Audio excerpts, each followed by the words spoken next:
Состојбата во домот за стари лица Зафир Сајто во Куманово засега е стабилна, но установата започна да презема мерки за да се подготви за грејната сезона. Надлежните од оваа установа, исто како и останатите предпријатија, се загрижени од цената на енергенсите.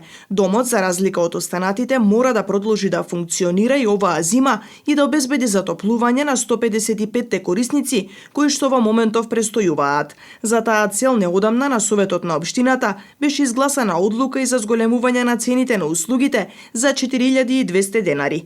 Директорот Дејан Стојановски појаснува дека се принудени на оваа непопуларна мерка, која што ја презедоа и останатите установи на ниво на земјава, за да се спречи работење во загуби. Услугите кои што ги пружа установата се значи доминантно се во само финансирачкиот дел.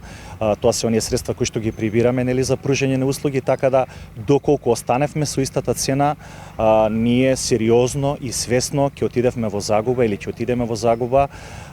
И јас искрено се надевам дека ете сите овие потези кои што ги повлековме и со некоја си помош, така да кажам, дали од државата, дали од општината, установата ќе остане како таква стабилна и без никакви проблеми. Искрено се надевам дека нема да има некои поголеми шокови, доколку има поголеми шокови, тогаш мислам дека и моменталното покачување нема да ги покрие нашите тековни трошоци. Не знам, можеби би можели да ви кажам за илустрација зошто е таа цена покачена. Доволно е само да го споменеме гасот, нафтата, кој што ние мора да ги имаме во нашата установа.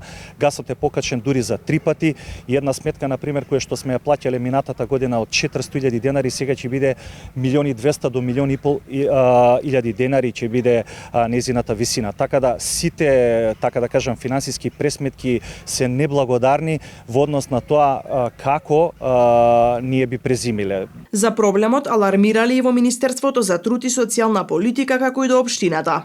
Пративме детална финансиска анализа, ги акцентиравме овие точки, освен енергенсите, исто така напоменавме и дека храната како таква, канцелариските материјали и ред други работи се исто така покачени ланчано, нели, врз база на покачување на енергенсите.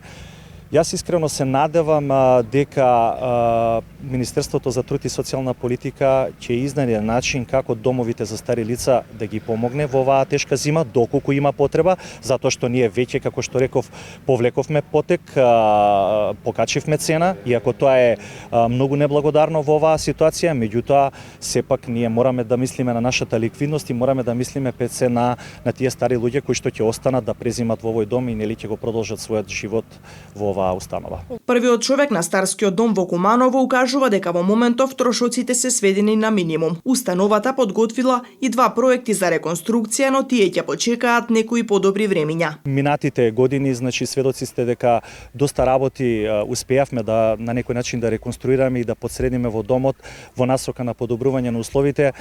На минимум се сведени сите тие планови во однос на некој развој, во однос на некој зголемување на капацитети од проста причина што како што реков, ситуацијата е многу сериозна и ние буквално сега значи ќе гледаме само како да презимиме, а да сме живи и здрави во 2023 година.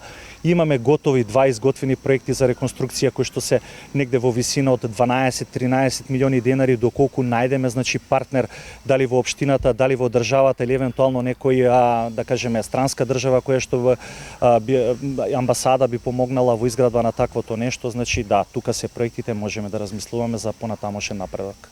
Сместувачкиот капацитет на Зафир Сајто изнесува 170 корисници. Престојуваат жители од регионот, но и од целата земја.